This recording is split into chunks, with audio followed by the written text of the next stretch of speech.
네, 강의 시작하도록 하겠습니다. 그래서 오늘은 지난번에 이어서 3장 다시 조금 복습하고 3장 마무리하는 것으로 하고 저는 오늘까지 하고 네, 내일부터는 또 장 교수님이 또 다른 머신러닝 쪽 강의를 하고 저는 아마 중간고사 이후에 조금 더 최적화적인 내용이 나올 때 그쪽을 제가 좀 더 다시 뵙도록 하겠습니다. 그래서 지난번에 했던 거 다시 한번만 조금만 복습하자면은 처음 배웠던 게 저희가 디터미넌트 관련돼서 배웠었고, 디터미넌트는 우리가 판별식이라고도 하고, 이거를 좀 기하학적인 의미로 받아들이자면은 우리가 얘네들을 n개의 벡터, n개의 각각의 서로 다른 벡터로 봤을 때, 그러니까 어, 로 벡터가 되겠죠, 로 벡터. 네, 로 벡터 n개가 있다고 했을 때 얘네들에 대해서 우리가 각각 이들의 크기, 그러니까 이 벡터들로부터 이루어진 부피를 우리가 디터미넌트라고 하고 이 디터미넌트가 0이라는 것은 각각 얘네들이 서로 같은 벡터가 있을 때 우리가 그때는 크기라는 게 부피라는 게 정의가 되지 않기 때문에 그래서 그럴 때는 부피가 0으로 된다고 말씀을 드렸습니다. 그리고 구하는 방법은 가장 쉽게 여러분들이 알 수 있는 2 2에서는 AD-BC고 이런 형태로 생겼지만 더 커지면은 우리가 이런 형태로 벡터들을 곱하면서 생긴다. 이렇게 결론을 내릴 수가 있겠습니다. 그래서 얘네가 디터미넌트와 관련된 내용이었고 그 다음에 저희가 좀 중요하게 봤던 게 아이젠벡터와 관련된 내용이에요. 이 아이젠벡터는 얘기했듯이 우리가 A라고 하는 A가 지금 예를 들어서 A가 지금 n 곱하기 d에 이렇게 생긴 매트릭스라고 합시다. 이쪽이 n이고 이쪽이 d라고 했을 때 여기에 우리가 d 곱하기 1에 x라고 하는 이 매트릭스를 곱했을 때 걔가 람다의 람다 x로 나타나는 형태로 말씀드렸죠. 그랬을 때 우리가 이게 벡터 x라는 벡터의 실수배로 우리가 볼 수 있는 그 x를 우리가 아이젠 벡터라고 하고 그때에 해당하는 람다 값이 바로 아이젠 밸류라고 말씀을 드렸습니다. 그래서 얘네를 뭐 고유값, 고유 벡터라고 하는데 얘네가 가지고 있는 거는 우리가 보통 D개의 벡터들이라고 하면은 우리가 똑같이 D개의 아이젠 밸류가 나온다고 했고 그 아이젠 밸류들을 우리가 모아가지고 벡터 형태로 나타내면은 이 형태로 나타낼 수 있다고 말씀드렸습니다. 그래서 A가 아까 했던 원본 벡터, 원본 매트릭스가 있으면은 거기에 V, 그러니까 D개가 있는 거죠. 매트릭스가 n 차원이 D개가 있는 형태로 V가 생기고 벡터 매트릭스를 곱하면은 A에다가 V를 곱하면은 V에 이 다이애고널 매트릭스가 곱해지는 이 형태로 볼 수가 있겠습니다. 그래서 우리가 아이젠 벡터를 활용해서 이렇게 나타낼 수 있다고 했고 얘를 우리가 조금 더 바꿔가지고 V의 역행렬 V의 역행렬 이 부분을 서로 곱해주면은 우리가 A라는 것을 이렇게 깔끔하게 V라는 벡터와 다이애고널 매트릭스와 V의 역행렬 이렇게 세 가지로 나타낼 수 있다고 말씀을 드렸습니다. 그래서 뭐 아이젠 벡터 같은 경우는 우리가 D 바이 D면은 D개가 생기고 걔네들의 아이젠 밸류가 0보다 큰게 아이젠밸류가 0이 아닌 개수가 다 있으면은 걔네를 풀랭크라고 한다고 말씀을 드렸고요. 그래서 아이젠 벡터와 관련된 내용을 읽고 이렇게 매트릭스 형태로도 나타낼 수가 있는 거죠. 우리가 이렇게 A라고 하는 매트릭스가 있을 때 X들이 이렇게 아이젠 벡터가 여기는 N개인데 N개가 있을 때 걔네들 하나의 매트릭스 폼으로 나타내면은 우리가 대각화를 할 수가 있는 거예요. 그래서 S, S하고 다이애고널 매트릭스, S 역행렬 이런 거를 구할 수가 있는 거죠. 그래서 이걸 하는 이유가 뭐냐?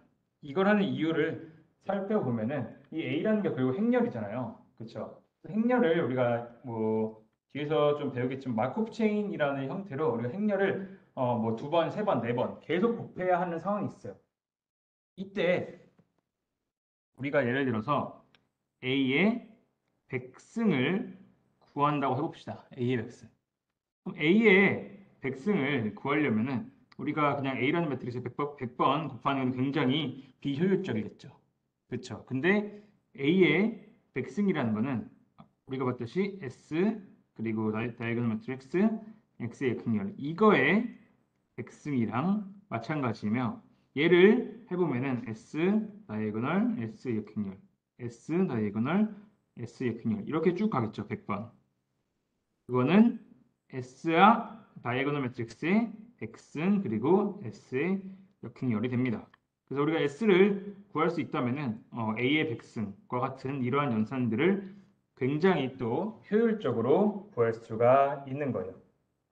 그래서 이러한 형태의 연산을 우리가 하기 위해서 이렇게 A의 백승과 같은 형태로 나타낸다, 표현할 수가 있다라고 말씀을 드렸습니다. 그 다음에 이 아이젠밸류와 관련돼서 여러 가지 프로퍼티, 여러 가지 특징이 있는데 일단 얘네들이 K개가 다 이렇게 서로 다른 아이젠밸류를 가지고 있다는 뜻은 걔네들이 linearly independent 하다는 의미와 동일하면서 A가 positive definite 모든 아이젠밸류가 포지티브면 A가 positive definite 이라고 이야기를 할 수가 있습니다. 여기는 어떠한 의미냐면은 동일한 게 잠시만요. 제가 이거 말고 이 다음에 제가 올린 게 있는데 그걸로 할게요. 잠시만요. 그거 말고 제가 아까 아마 올렸을 텐데 3장 얘로 열어야겠다.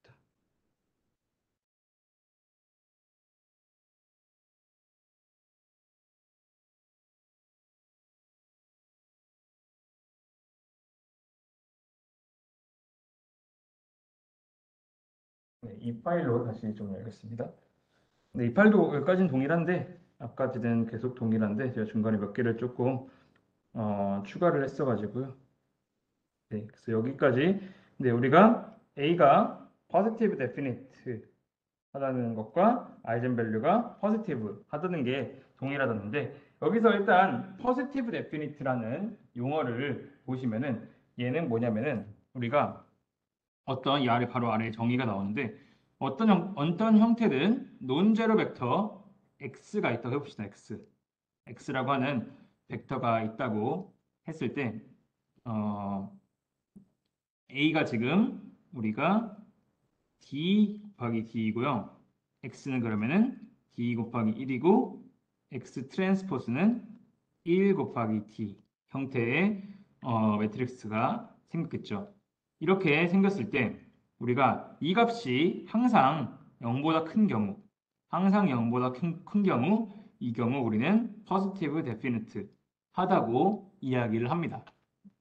그래서 이 말은 즉슨 A가 0보다 크다. 이런 형태로도 표현해요. 그래서 어떤 행렬이 0보다 크다고 말하는 것은 여기에 X라고 하는 같은 크기의 X라고 하는 것들을 곱했을 때 X 트랜스포즈 A의 X 트랜스포즈 AX가 항상 어떤 X에 상관없이 0보다 크면은 이러면은 우리는 얘는 0보다 크다. positive definite 하다고 이야기를 할 수가 있는 거예요. 이 예시를 하나 좀 들어보도록 할게요. 뒤에서 아마 조금 제가 그 부분 뺐구나. 예시를 잠깐만 들어보자면은 예를 들어서 A가 이렇게 1, 0, 0, 1로 생겼어요. 네. 그 다음에 X가 X1, X2고 얘네들은 둘 다 0이 아니죠. 그러면은 그러니까 X 트랜스포즈의 A의 X는 어떻게 생겼죠? 여기는 X1, X2, 그 다음에 1, 0, 0, 1이고 X1, X2 이렇게 생겼죠? 그쵸? 이거는 우리가 어떻게 생기냐면은 X1, X2, X1, X2가 나오게 되고 X1 제곱 플러스 X2 제곱이 나옵니다. 네. 이 부분을 표시를 해보니까 x1 제곱 플러스 x2 제곱이 나오는 거예요. 그쵸? 연산을 해보니까. 그럼 얘는 항상 x가 넌제로라면은 0보다 크겠죠? 그쵸? 그러면 우리가 얘기할 수 있는 거는 1, 0, 0, 1이라고 하는 A라는 매트릭스는 positive definite 하다고 얘기할 수 있는 거예요. A는 0보다 크다라는 결론을 내릴 수가 있는 거죠.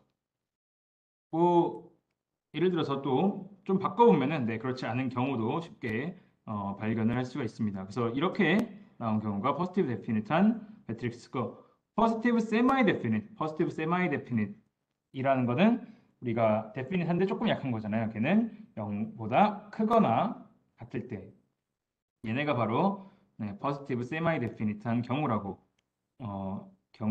볼 수가 있겠습니다. 그래서 뭐 이런 형태로 볼 수가 있고 예를 들어서 우리가 왜 그러냐면 아이젠밸류가 다 포지티브 하면은 얘네가 positive definite 하다는 것과 같다. 이렇게 또 네, 볼 수가 있는 거예요. 그래서 뭐 네, 이 정도 아까 전에 했던 거에서 이어서 가주면 될 것 같고 잠시만요. 그 다음에 네, 그래서 여기까지가 일단 기본적인 아이젠밸류의 퍼스티브 데피니트와 네, 퍼스티브 세마이 데피니트이고 이 퍼스티브 세마이 데피니트는 뒤에서 굉장히 SVM 같은 거 할 때 굉장히 많이 쓰이는 방법이에요. 이 조건을 필요로 하는 경우가 굉장히 많기 때문에 여기 정의를 여기서 꼭 기억을 해주셨으면 좋겠습니다. SVM 할 때 굉장히 우리가 어떤 KKT라고 하는 최적화 조건을 통해서 문제를 푸는데 그걸 할 때 매트릭스가 퍼스티브 세마이 데피니트를 요구를 하는 경우가 있거든요. 그래서 그럴 때 뒤에서 자주 나올 거기 때문에 여기 정의를 꼭 기억을 해주셨으면 좋겠습니다. 그래서 뭐 또 몇 가지 얘기해 보면은 아이젠밸류의 어떤 특징이 있냐면 네, 시메트리컬 매트릭스. 시메트리컬 매트릭스는 대칭 행렬이라고 했죠.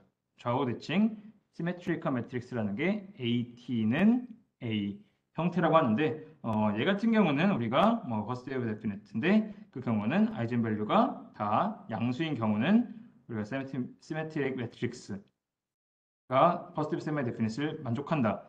이런 형태로 볼 수 있고 이것 때문에 우리가 매트릭스 폼에서 B 트랜스포스나 B 트랜스포스 B 지난번에 얘기했던 그람 매트릭스라고 하는 이 형태는 기본적으로 시메트릭한 형태를 가지고 있고 이 경우에는 아이젠밸류가 0보다 큰 형태니까 이때는 positive semi-definite 하다고 볼 수가 있습니다. 그래서 우리가 어떤 형태든 데이터를 가지고 구했을 때 B랑 B 트랜스포즈 이 부분을 구했을 때 얘네가 항상 positive semi-definite를 만족한다고 봐주면 될 것 같아요.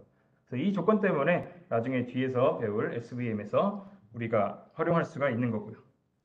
그래서 뭐 그 정의를 그거를 한번 제가 증명을 간단히 렘마를 보면은 우리가 위에 있던 이 얘기인데 positive definite if and only if 그러니까 얘네들은 positive definite다. A가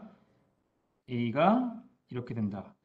어떨 때냐면 우리가 네, B 트랜스포즈 B 형태일 경우인 거죠. 이걸 한번 해보자면은 우리가 B 트랜스포즈 B 형태로 보면은 아까 봤듯이 X 트랜스포즈 B 트랜스포즈 BX 이 형태잖아요. B 트랜스포즈 이 그람 매트릭스가 A일 경우 그람 매트릭스를 우리가 퍼스트 데피니트를 한번 검증을 할 경우 이런 식으로 생겼는데 얘를 잘 보시면은 얘는 BX의 트랜스포즈의 BX 네, 짝대기는 그냥 저는 없앨게요. 네, BXT의 BX 형태로 나오게 되고 이거는 바로 BX의 네, 거의 놈의 투놈 형태로 표현될 수가 있기 때문에 얘는 항상 x가 0이어도 아니면 b가 다 0일지 몰라도 항상 0보다 크다라고 하는 이 조건을 만족시킨다고 볼 수가 있습니다. 그래서 이거에 대한 증명이었다고 볼 수 있고요. 그래서 이런 형태로 우리가 아이젠밸류, 아이젠벡터에 대한 여러 가지 특징들을 살펴봤습니다. 그래서 여기까지가 우리가 기본적으로 배웠던 선형대수의 가장 기본 내용이었다고 볼 수가 있겠는데 이것을 그러면 우리가 어떻게 활용하는지 머신러닝에서 어쩔 때 얘네들을 이러한 특징들을 활용하는지를 한번 몇 가지 보도록 할 텐데요. 첫 번째 이거 아까 제가 얘기했던 건데 우리가 A의 K승 같은 거를 구하고 싶다 라고 할 때 이럴 때 우리가 얘를 아이젠밸류 디컴포지션 아이젠벡터와 아이젠밸류 형태로 바꾼 다음에 우리가 V 다이고널라이즈 V 형태로 바꾼 다음에 얘의 K승을 하는 형태로 바꾸면 쉽게 A의 백승 같은 형태를 구할 수가 있습니다. 이거를 우리가 왜 하냐면은 나중에 이런 마코프 체인이라고 하는 문제를 머신러닝에서 자주 다루는 걸 볼 수 있을 거예요. 마코프 체인. 마코프 체인은 뭐냐면은 여기 있는 이게 대표적인 예시라고 볼 수 있는데 예를 들어서 지금 날씨가 세 가지 상태가 있어요. 상태가 rain이라는 상태, 그러니까 비가 오는 상태가 있고 nice라고 하는 날씨가 좋은 상태가 있고 눈이 오는 상태의 세 가지가 있습니다. 그랬을 때 다음 날을 예측하는 거예요. 그래서 이건 뭐냐면 비 온 날 이거 여기다 표시하면 비가 온 날 다음 날 다시 비가 오는 확률이 0.5라는 거예요. 비 오고 다음 날 비 올 확률은 0.5다. 그 다음에 비 오고 난 후 다음 날 날씨가 갤 확률은 0.5. 그러니까 비 온 다음 날은 절반의 확률로 비가 또 오거나 아니면 날씨가 좋아지는 거죠. 그리고 오늘처럼 날씨가 좋은 날은 내일 비가 올 확률은 4분의 1. 그리고 얘가 다시 비가 올 확률은 눈이 올 확률은 4분의 1. 그리고 자기 자신도 아마 표시는 안 했는데 0.5일 겁니다. 확률상. 그리고 반면에 뭐 스노우 같은 경우는 0.5, 0.25, 0.25라고 볼 수가 있어요. 이런 형태로 생긴 게 우리가 마코브 체인이라고 합니다. 그래서 지금 현재 상태가 있고 얘네들을 다음 상황에 갈 확률들이 주어진 상황에서 앞으로 어떻게 될지 어떤 방식으로 수령할지 이런 것들을 보는 게 우리가 마코브 체인이라고 이야기를 합니다. 이랬을 때 이거를 행렬 형태로 나타내면은 이렇게 볼 수 있어요. 이렇게 볼 수가 있습니다. 그래서 보면은 어떻게 보면 이 확률은 비 온 날 다음 날 비가 올 확률, 비 온 날 다음 날 날씨가 좋을 확률, 눈이 올 확률, 그리고 눈 왔을 때 어떻게 될 확률. 이 확률들이 이렇게 주어지는 거죠. 그러면 이 확률을 매트릭스 A라고 해볼게요. 그러면은 A의 제곱은 뭐가 될까요? A의 제곱. A의 제곱은 내일이 아니라 내일 모레 어떻게 될 확률인 거죠. 오늘 비가 왔을 때 내일 모레 어떻게 될 확률. 오늘 눈이 왔을 때 내일 모레 눈이 올 확률. 형태로 바뀔 수가 있는 거죠. 그렇겠죠? 다시 제가 한 번만 해볼게요. 한 번만. 지금 이렇게 생겼잖아요. 0.5. 더 쉽게 만들어 볼게요. 그냥 이거 조금 복잡하니까 더 쉬운 형태로 2x2로 해볼게요. 예를 들어서 rain, nice가 예를 들어서 0.5, 0.5, 0.75, 25라고 해볼게요. 여기가 a죠. 그럼 a 제곱을 구한다면 여기다가 똑같이 곱하는 거잖아요. 0.5, 0.5, 0.75, 0.25 이거죠. 그쵸? 그러면은 여기 값에 뭐가 들어가요? 여기 값에 빨간색 두 개 곱한 거랑 초록색 두 개 곱한 값이 여기에 들어가죠. 그쵸? 그 빨간색 두 개 곱한 거는 뭘까요? 오늘 R이 레인이니까 오늘 비가 오고 내일도 비가 올 확률인 거죠. 그쵸? 이거는 네, 그러니까 내일도 비가 오고 내일 모레도 비가 올 확률인 거죠. 네, B가 오늘 확률 플러스 초록색 두 개 곱해서 더해주잖아요. 초록색 두 개를 곱하는 건 뭐죠? 내일은 비가 안 오지만 그 다음날 비가 올 확률인 거죠. 그렇죠? 그럼 비가 안 오고 비가 오는 확률. 이 두 가지를 더한 게 여기 확률이 들어가게 되죠. 어떤 경우든 여기에는 오늘 비가 왔을 때 내일 모레 비가 올 확률이 들어가게 되는 거죠. 여기의 확률은. 그렇죠? 조금 더 나아가서 그러면은 여기 봅시다. 여기를 볼게요. 여기. 이 부분은 어떻게 하는 거냐면 파란색 두 개 하고 지금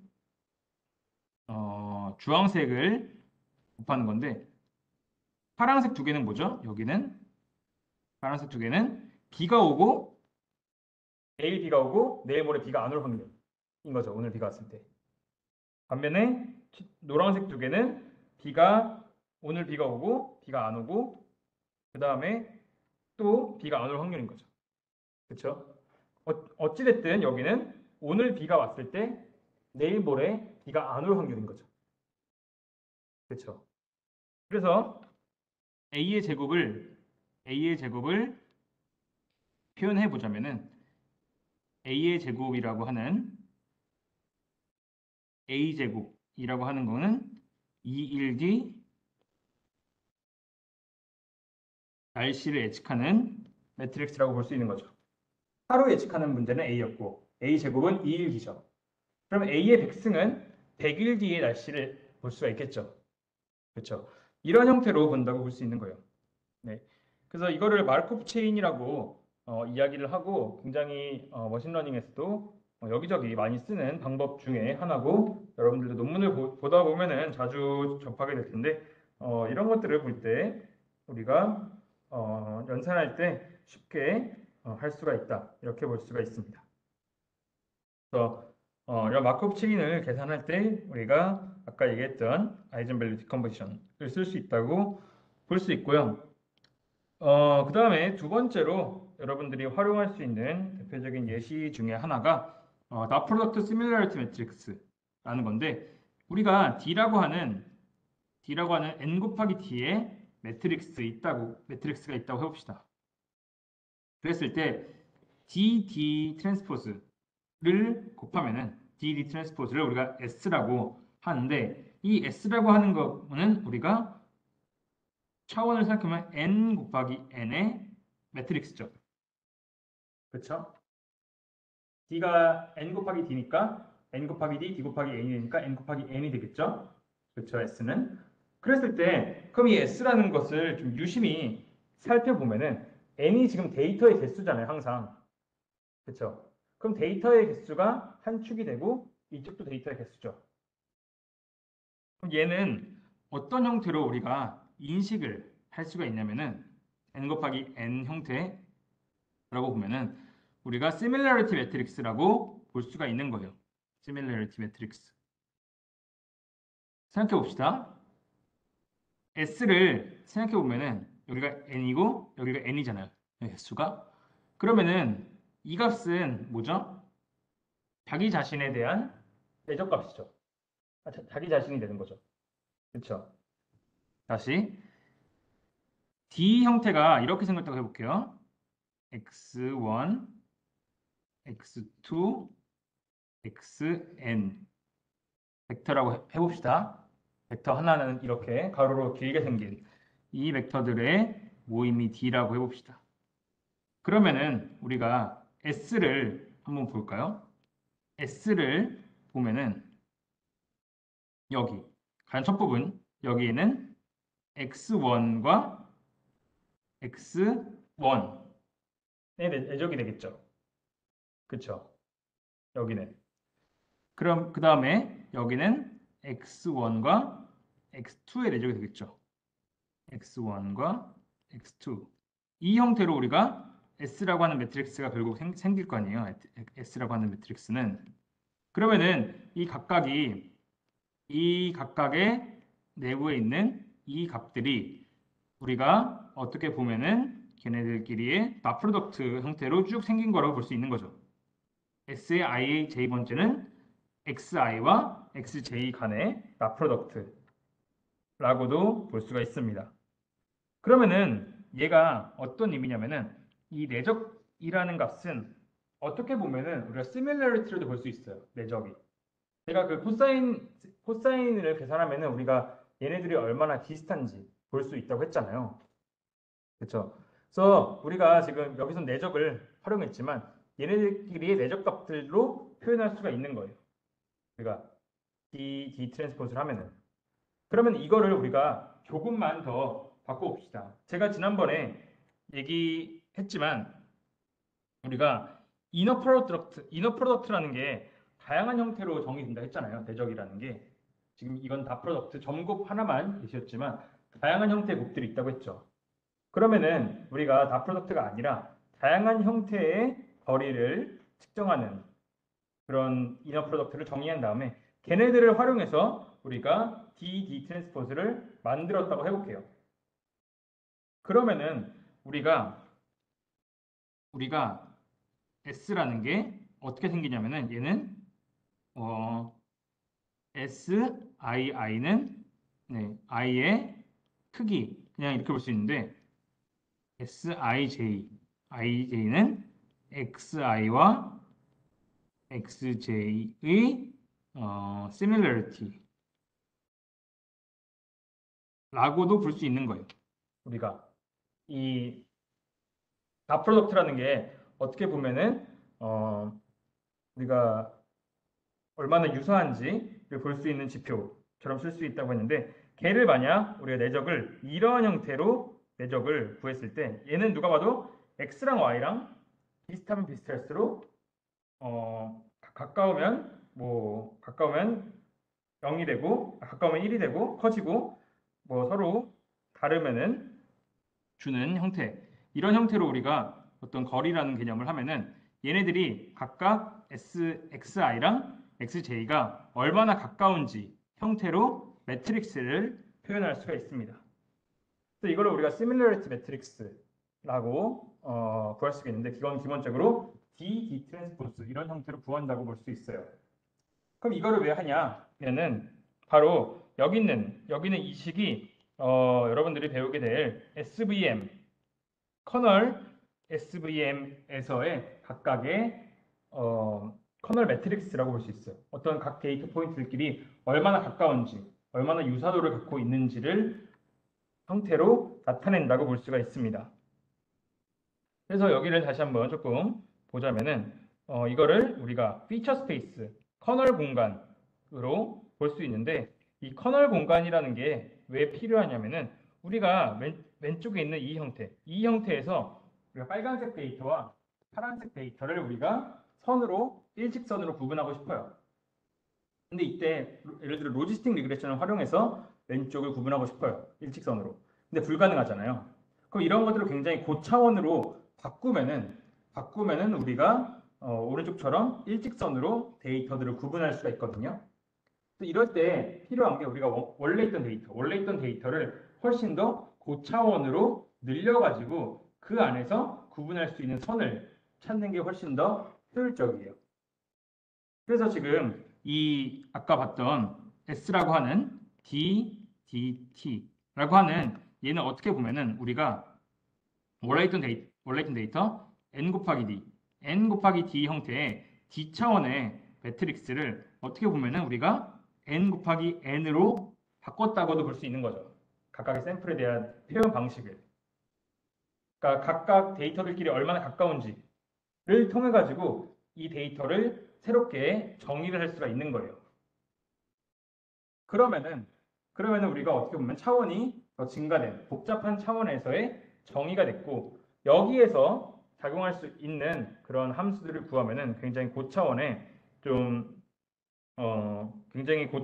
있는 데이터를 간단하게 분류를 할 수가 있는 거예요. 그래서 이 부분이 바로 커널 방법이라고 생각을 해주시면 되겠습니다. 네. 혹시 커널 들어보셨어요? 커널 들어보신 분? 한두 분? 네. 그래서 커널이라는 게 사실은 어떻게 보면 데이터를 이렇게 고차원으로 바꿔주는 거라고 봐주시면 될 것 같아요. 커널이라는 게 데이터 포인트들 간에 얼마나 가까운지로 표현한다 라고 볼 수가 있는 거예요. 훨씬 더 차원이 높아지고 그 차원에서는 우리가 훨씬 더 고차원이기 때문에 쉽게 데이터를 분류할 수 있는 분류기를 만들 수 있다 이렇게 봐주면 될 것 같고, 걔를 구하는 게 아까 봤던 D 트랜스포즈와 같은 형태로 우리가 시뮬러리티 매트릭스를 구하고 이때는 다 프로덕트가 아니라 보통은 아래에 있는 이 형태, 가우시안 커널이라고 하는데 이 형태로 구한다. 이렇게 봐주시면 되겠습니다. 그 다음에 또 조금만 나가보자면은 코베리언스 매트릭스라는 게 있는데 코베리언스 매트릭스 제가 지난번에 설명을 들었는데 어떤 데이터가 있을 때 데이터 D, n 곱하기 D에 데이터 D가 있을 때 걔네들을 가지고 각각 평균을 빼주고 x들의 평균과 평균을 빼준 다음에 그 x의 변화량과 y의 변화량끼리 얼마나 관련이 있는지 이런 것들을 계산하면은 각각의 x랑 y가 양수로 크면은 서로 비슷하게 움직이는지 마이너스로 크면은 x가 증가할 때 y가 감소하는지 0에 가까우면 둘이 상관관계가 없는지 이런 것들을 체크할 수 있는 게 코베리언스 매트릭스인데 뭐 이런 형태로 구하면은 구할 수 있다고 봐주시면 될 것 같아요. 그 다음에 또 우리가 머신러닝을 활용하시는 예시가 뭐가 있냐면은 우리가 쿼드라틱 옵티미제이션이 있는데 쿼드라틱 옵티미제이션이라고 하면은 쿼드라틱이라는 게 우리가 2차를 얘기합니다. 2차항. 그러니까 x제곱 2차 방정 2차 함수의 형태인데 최고차 항이 2인 그런 오브젝티브 펑션을 우리가 일반적으로 연산해야 되는 경우가 머신러닝 문제에서 굉장히 자주 다루는 문제라고 볼 수 있어요. 쿼드라틱한 함수라고 하면은 쿼드라틱한 함수는 우리가 이렇게 x 트랜스포즈 ax의 형태로 나타낼 수가 있거든요. 아까 보셨잖아요. 10001이면은 x1 제곱 플러스 x2 제곱인 거죠. 그렇죠? 그럼 A에 어떤 경우가 들어가면은 우리가 x1, x2를 활용해서 최고차항이 2인 거를 계산해 보면은 그 x 트랜스포즈 ax 형태로 나타낼 수가 있습니다.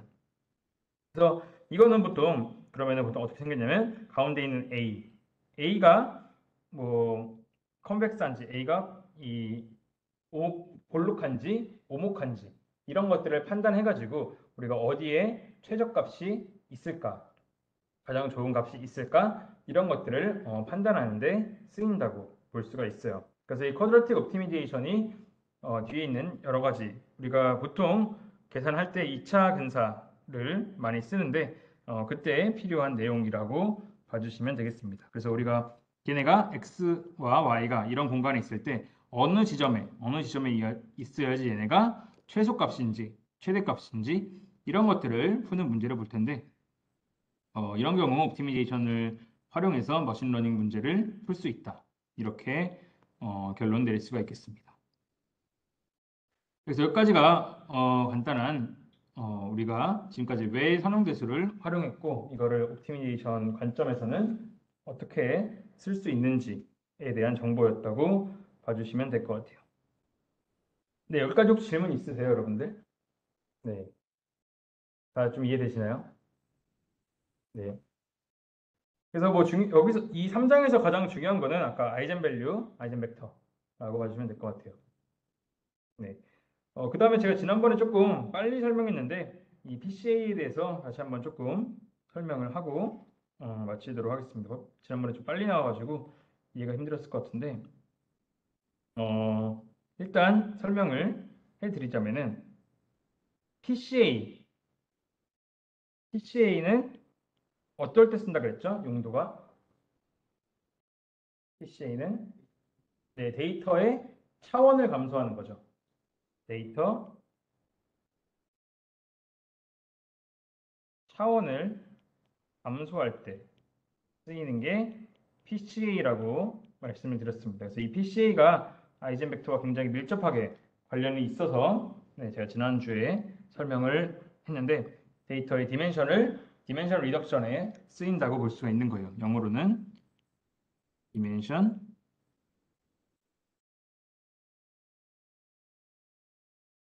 리덕션에 활용한다. 이렇게 볼 수가 있겠습니다. PCA라고 하면은 이랬을 때 우리가 그러면은 이 PCA라고 하는 것은 목적을 한번 설명해 보자면은 PCA의 목적은 우리가 그러면은 고차원에 n 곱하기 d에 우리가 행렬이 있어요. Alt-D 여기에 우리가 A라고 하는 행렬이 여기 안에 있다고 해봅시다. 그랬을 때 이 A라고 하는 매트릭스를 우리가 n 곱하기 d에서 우리가 차원을 바꿔야 되죠.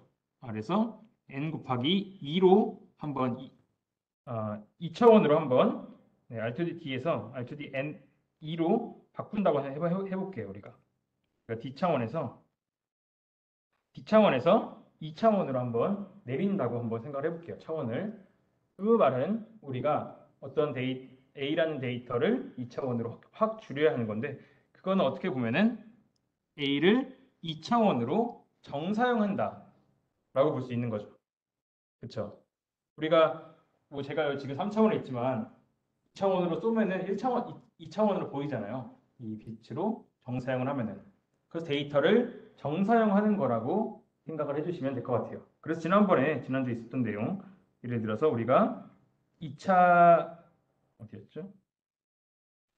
네, 여기서 이렇게 국어 점수와 영어 점수가 이렇게 분포가 되어 있을 때 얘네를 그러면은 어떤 차원에 내리는 것이 가장 좋은가? 한 차원으로 낮춘 다음에 그 차원에서 국어 점수와 영어 점수를 종합할 수 있는 토탈 점수를 하나 만든다고 이야기를 했던 거죠.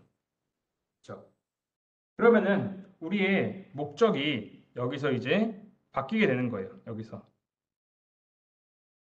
우리의 목적이 조금 바뀌게 됐는데 데이터 행렬을 이렇게 x라고 하고 그 다음에 정사용한 거를 x2라고 해봅시다.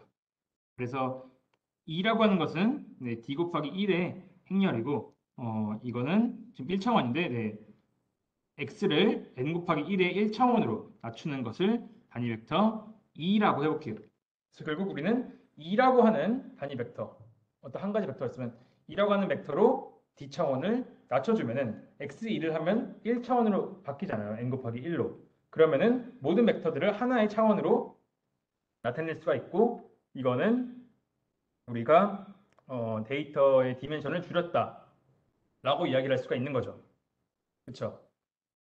다시 n 곱하기 d 이 형태 생겼잖아요. 이렇게 생겼잖아요. 지금 데이터가 이렇게 생겼죠? 이렇게 생겼는데 이게 좀 너무 커요. 그러니까 d가 너무 커요. 그럼 얘를 우리는 깔끔하게 다이어트를 해서 이렇게 만들고 싶은 거죠. 1차원으로. 1차원을 만들고 싶은 거죠. 이때 필요한 거는 그럼 d 곱하기 1에 단위 벡터 2를 곱해주면 되는 거예요. 그러면은 우리의 목적을 조금 더 생각을 해봅시다. 우리의 목적. 우리의 목적은 2로 줄였을 때 그럼 x2는 어떠한 특성을 가져야 하는가? 생각해 볼게요. 그러면 차원을 낮췄어요. 그러면 가장 간단하게 쉽게 2가 0벡터라고 생각해 봅시다. 얘는 2, 0, 0, 0. 0으로 되어 있는 벡터가 2라고 해볼게요. 그러면은 이렇게 생긴 2는 좋은 벡터일까요? 나쁜 벡터일까요? 얘는 안 좋은 벡터겠죠. 그렇죠? 왜냐하면은 0을 모두 다 곱해버리면은 데이터가 가지고 있던 원래의 의미가 하나도 반영이 안 되기 때문인 거죠. 그렇죠? 그러면 우리가 알아야 하는 X2, 즉 데이터 차원을 축소한 아까 왼쪽에 다이어트한 형태는 뭘 가져야 하냐를 물어봤을 때 개의 분산이 커야 하는 거죠. 분산이 커야지만 우리가 데이터도 이렇게 좀 분포가 되어 있고 그래야지 데이터를 잘 표현할 수가 있을 거 아니에요. 그렇죠? 분산이 커야 한다는 거죠. 우리가 즉 아까 봤을 때 이 예시 봤잖아요. 아까 데이터 점들이 막 이렇게 있을 때 데이터 점들이 이런 형태로 있을 때 우리는 어떤 선을 사용해야 되나 라고 했을 때 뭐 이렇게 볼 수도 있고 이건 너무 쉽지만 예를 들어서 여기서 데이터를 이쪽 축에 파란색 축에 내릴 수도 있고 초록색 축에 내릴 수도 있는데 보통 이 경우에는 초록색 축으로 표현하는 게 좋을 거예요. 왜냐? 초록색 축으로 데이터를 이렇게 꽉꽉 눌렀을 때 그래야지 뭐 학생들 간의 등수가 좀 더 잘 표현이 되기 때문인 거죠. 그 말인 즉슨 우리는 분산을 키워야 한다로 볼 수가 있는 거죠. x2의 분산. 그러면은 우리가 목적을 분산을 표현하면은 얘가 바로 분산입니다. x2의 분산은 연산을 이렇게 연산했다 볼 수 있어요. 그래서 x2 빼기 왜냐면 자기 자신 빼기 평균을 빼서 n으로 나누면 얘가 바로 분산을 계산하는 식이잖아요. 그럼 분산을 계산을 했어요. 그러면 각 데이터 평균 0이라고 저희가 조금 보정해줬다고 했을 때 여기를 우리가 수식을 전개를 하면은 우리가 여기까지 똑같고 이거는 여기가 수식이 0이라서 여기가 0이라고 해볼게요. 그냥 데이터를 우리가 좀 바꿨다고 생각해 봅시다. 그러면은 우리가 이 형태가 나오게 되고 이 형태는 바로 이렇게 생기게 됩니다. x2 트랜스포즈의 x2. 이 제곱이라는 게 우리가 행렬곱 이렇게 하면은 곱하면 되는 거잖아요. 이렇게 나타나는데 얘를 우리가 조금 더 바꿔서 표현하면은 우리가 이렇게 나오게 되고 얘를 다시 n을 안에 넣으면은 네, 똑같이 코베리언스 형태의 매트릭스로 나오게 됩니다. 여기서 이 시그마는 합이 아니에요. 합이 아니라 코베리언스 매트릭스를 의미하는 또 다른 수식입니다. 이 합이 아니라 네, 이들의 코베리언스 매트릭스를 의미하는 또 다른 수식이에요. 그 초록색 이 x 트랜스포즈 x의 나누기 n 이 부분을 다르게 표현하는 게 저 시그마라고도 표현하기도 합니다. 그러면은 x 트랜스포즈 x 나누기 n 얘는 우리가 계산할 수 있죠. 그렇죠? x는 데이터잖아요. 아까 학생 뭐 영어 점수, 수학 점수 관련 데이터죠.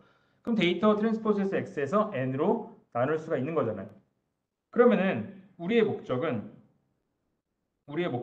결국 베리언스가 최대가 되는 2를 찾아야 되는데 이 베리언스라는 게 수식을 정리를 해보니까 이렇게 생긴 거예요. 이렇게 생긴 거예요. 2 트랜스포즈 시그마 2 그리고 우리가 제약 함수가 있는 거죠. 우리가 제약 함수는 뭐냐면 2의 제곱이 1이다. 왜냐하면 우리는 2를 방향만 가지고 있는 방향 단위 벡터로 정의했기 때문에 2의 크기가 1로 되어야 한다는 설정이 있습니다. 이게 가능했기 때문에 앞에서의 수식 전개가 또 가능했던 거예요. 그랬을 때 이 두 개를 우리는 만족해야 되는 거죠. 그래서 우리는 이 부분 지금 네모로 친 얘를 최대화 하되 아래 있는 부분을 만족해야 한다. 이렇게 두 가지로 표현할 수가 있는 거예요. 위에 거를 최대화하되 아래 거를 만족해야 한다. 라고 볼 수 있습니다. 이때 그래서 우리가 나오는 부분이 조금 어려운 라그랑지안이라고 하는 최적화 기법인데 이 기법은 뭐냐면은 우리가 위에 걸 최대화하되 아래 걸 만족해야 된다. 이 두 가지 문제를 동시에 풀 수가 없잖아요. 위에 거를 최대화하면은 아래 게 만족 안 될 수도 있고 아래 걸 만족하다 보면 위에 게 잘 안 나올 수도 있는 거죠. 그럼 얘네를 하나의 수식으로 바꿀 수가 있는 거예요. 그냥 우리가 L 얘를 최대화하자.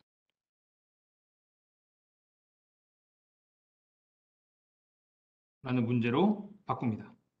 그럼 얘를 좀 자세히 보면은 뭐 람다는 아마 뭐 그냥 람다는 어떤 값이라고 했을 때 우리가 기본적으로 이 수식을 잘 살펴보면은 얘를 최대화하면은 지금 주황색으로 표시된 이 부분을 제가 최대화 한다면은 기본적으로 이 람다가 양수라고 했을 때 2는 1이 돼야겠죠. 이 제곱은. 그래야지 만족이 되겠죠. 그리고 앞부분은 최대화 시켜야 하겠죠. 그렇죠? 만약 얘를 최대화하는데 2가 1보다 커요. 그러면은 뒤에서 마이너스가 되기 때문에 L이 최대화가 안 되겠죠. 그렇기 때문에 이 형태로 바꾸면은 우리가 한 수식으로 문제를 풀 수가 있는 거예요. 그래서 우리의 문제는 다시 L을 최대화하는 문제로 바뀌었다. 이렇게 볼 수가 있습니다. 그러면은 그 다음에 다시 그럼 L을 최대화하는 뭘 찾는 거죠? 2를 찾는 거죠. 우리가 L을 최대화하자가 아니라 그럼 최대화하는 2를 찾자의 문제로 바뀌는 거죠. 이렇게. 그러면은 L을 최대화하는 2를 찾자가 되는데 이런 문제 많이 보셨죠? 여러분들 고등학교 때도 많이 풀지 않았나요? 비슷한 문제? 뭐 함수에서 3차 함수에서 2차 함수에서 여기 어떻게 찾죠? 미분돼서 0이 되는 지점이 여기죠. x. 여기를 x라고 했을 때 x로 미분했을 때 0이 되는 지점이 극소 아니면 극대죠. 그러면은 여기도 똑같이 벡터의 미분인데 L을 2로 미분을 해서 걔가 0이 되는 지점이면은 최대값이 나오겠죠. 뭐 극소 극대인데 2차 항에서는 극소 극대가 어차피 최대값 최소값이거든요. 2차에는. 그래서 얘를 2로 미분을 합니다. 그래서 보면은 L을 2로 미분을 했더니 걔가는 0 형태로 제가 분지를 만들었어요. 그 위에 거를 제가 2로 미분하니까 왼쪽 거 보면 사실은 2제곱이잖아요. 2t2라는 것을 제곱하는 거죠. 그래서 숫자 2에 2가 나오고 그 다음에 여기도 2제곱이 앞으로 빠지면서 우리가 그냥 일반적인 미분처럼 이렇게 받게 됩니다. 그럼 얘는 0.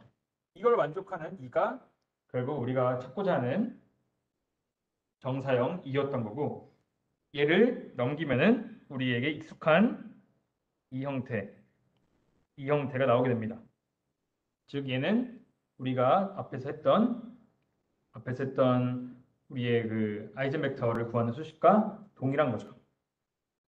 그래서 여기부터는 이제 여러분들이 쭉 푸시면 됩니다. 쭉 푸시면은 그러면은 우리가 아이젠벡터 2를 구할 수가 있는 거죠. 근데 여기서 그럼 아이젠벡터라는 거는 사실은 이 시그마에 대해서 굉장히 많이 나올 거 아니에요. 한 D개만 D개 나올 거 아니에요. 그러면 일단 그 중에 가장 큰 아이젠벡터를 가지고 있는 게 어떻게 보면 정사형했을 때 가장 분산을 크게 하는 축이고 그 두 번째 축은 그럼 두 번째로 베리언스를 크게 하는 축이고 이러한 형태로 해석을 할 수가 있는 거예요. 그래서 중요한 게 뭐냐면은 우리가 PCA를 한다는 거는 PCA를 한다는 게 아까 이거였잖아요. 이거 람다 2가 벡터라고 했을 때 이건 거죠, 이거. 그쵸? 얘였잖아요. 네. 이렇게 했을 때 우리가 먼저 얘를 풀어야 되는데 여기서 우리가 알 수 있는 거는 얘만 있으면 되죠, 얘. 얘는 뭐였죠? 우리가 x 트랜스포즈 x 나누기 n 이었죠. x는 이미 주어진 값이잖아요, 우리가. x라는 데이터 자체잖아요, 데이터. 그럼 그 데이터를 x 트랜스포즈 x에 n으로 나누면은 걔가 바로 이 시그마 형태로 나오게 되고 네, 얘네들을 가지고 이제 우리가 여러 가지 풀면은 2를 구할 수가 있는 거죠. 2가 그러면은 D개가 나올 거고 그 람다도 D개가 나올 거죠. 그렇죠? 아이젠벡터가 D개, 아이젠밸류가 D개가 나온 거죠. 그러면은 여기서 중요한 점은 우리가 큰 아이젠벡터를 구해야 되기 때문에 아이젠밸류들을 내림차 순으로 정렬해서 가장 큰 그러니까 예를 들어 제가 3차원으로 줄이고 싶다. 그러면은 가장 큰 아이젠밸류 세 가지를 구하면 되는 거예요. 이런 형태로 만든 다음에 프로젝션 매트릭스를 아이젠벡터들로 구성을 하면은 우리가 데이터셋을 프로젝션 하는 PCA의 축을 구할 수가 있고 이렇게 활용하면은 우리가 데이터를 고차원에서 저차원으로 표현을 할 수가 있겠습니다. 그래서 여기까지가 지난번에 좀 너무 빨리 나가서 간단히 PC 설명을 드렸는데 혹시 PC에 관련돼서 뭐 이해 안 되시는 분 있으세요? PC 다 되셨나요? 네. X가 있으면 공분산 행렬을 구하고 개로 아이젠벡터 아이젠밸류를 구하고 아이젠밸류가 큰 것들 제가 4차원으로 주고 싶다. 그러면은 아이젠밸류가 큰 4개를 구하고 거기 해당하는 아이젠벡터들이 있죠. 그럼 그 아이젠벡터들은 원래 있던 x를 차원 축소하는 방향의 벡터였던 거예요. 그래서 그 방향으로 데이터를 축소를 하면은 그러면은 우리는 4차원으로 원래 있던 큰 데이터를 줄일 수가 있는 겁니다. 네. 여기까지가 PCA 내용이었고 가장 대표적인 형태의 차원 축소 방법이었다. 이렇게 생각을 해주시면 되겠습니다. 네. 그래서 뭐 질문이 없으면은 네, 오늘 여기서 조금 일찍 준비한 거는 여기까지라고 볼 수 있고 일단 사실은 굉장히 좀 빨리 나갔는데 그 선형대 수학 부분을 좀 천천히 혹시 이해 안 되신다면 동영상 보고 복습을 해주시면 되겠고 네, 저는 그러면은 오늘 그 머신러닝 전반기에는 여기까지 하고 아마 후반부에 그래서 이것들을 활용해서 구체적으로 어떻게 최적화를 하는지 좀 알고리즘들과 함께 다시 강의를 하도록 하겠습니다. 네, 그래서 오늘 여기까지 하고 네, 저는 그러면 한 5월쯤에 다시 뵙도록 하겠습니다. 네, 그럼 여기서 마치도록 하겠습니다. 감사합니다.